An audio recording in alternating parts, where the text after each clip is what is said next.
విక్రమ్ సాయిదేవ్ బాలనటుడుగా చాలా సినిమాలు చేసి భలే షార్ప్‌గా ఉన్నాడు అనుకున్న తర్వాత అనుకోకుండా ఒక సినిమా చేశాడు హీరోగా. కానీ ఎందుకో అది ఆ టైంకి సంబంధించి కొంచెం ఇబ్బందిగా అనిపించింది. కానీ ఇప్పుడు ఈ సినిమాలో చూస్తే he turned a super man. పర్ఫెక్ట్‌గా ఉన్నాడు. కరెక్ట్‌గా ఒక కొత్త కుర్రోడు ఎలా ఉంటాడు, ఒక లవర్ బాయ్ ఇమేజ్‌తో ఉండే కుర్రోడు ఎలా ఉన్నాడో అలా అనిపించింది.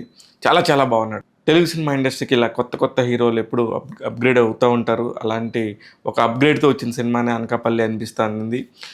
ముఖ్యంగా అన్నిటికంటే త్రినాథరావు గారు నక్కిన సొంత ఊరు అనకాపల్లి. అందుకని అక్కడున్న ఒక కథని, అక్కడున్న ఒక లవర్ బాయ్ కథని తీసుకొని బాగా చేయాలనిపించి ఈ విక్రమ్‌ని సెలెక్ట్ చేసుకున్నారనిపించింది. అలాగే 'శ్రీ చిదంబరం' సినిమాలో హీరోయిన్‌గా నటించిన సంధ్యా వశిష్ఠ కూడా చాలా చక్కగా పెర్ఫార్మ్ చేశారు.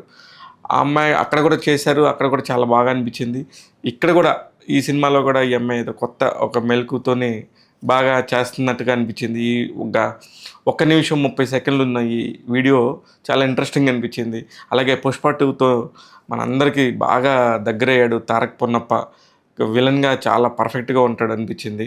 ఈ సినిమాకి కూడా అతను కూడా విలన్‌గా ఉండడం కూడా ఒక అసెట్ లాగా అనిపించింది. కొత్త దర్శకుడు ఖగేష్ అనే అతను ఈ సినిమాకి దర్శకత్వం వహిస్తున్నారు. చాలా ఇంట్రెస్టింగ్ అనిపించింది. అందుకే మీ ముందుకు తీసుకురావాలి. ఇంకో కొత్త సినిమా రాబోతుంది. అనకాపల్లి అనే ఆ అర్బన్ బ్యాక్‌డ్రాప్‌లో నుంచి ఒక కొత్త కథని మనందరికీ చూపించబోతున్నారు త్వరలోనే. ఈ సినిమా కూడా మేలో, జూన్‌లో రిలీజ్‌కి రెడీ అవ్వబోతుందనేది నాకు అనిపించి మీకు చెప్పాను.